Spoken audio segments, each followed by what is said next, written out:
আপনারা টাইটানিক জাহাজের নাম শুনেছেন? টাইটানিক জাহাজের 8 গুণ 10 গুণ বড় একটা জাহাজ আছে, আইকন অফ দ্য সি। আমি দেখে এসেছি।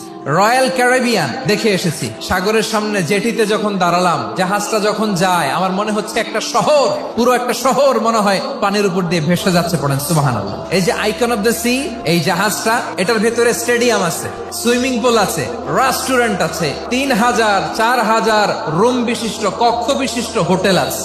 এই সবগুলোর নিয়ে এগুলো চলে সাগরের দোলার মধ্যে, জলোচ্ছ্বাসের মধ্যে। এই সাগরের ভেতরে এই জাহাজগুলোর ভাষায় রাখছে কে?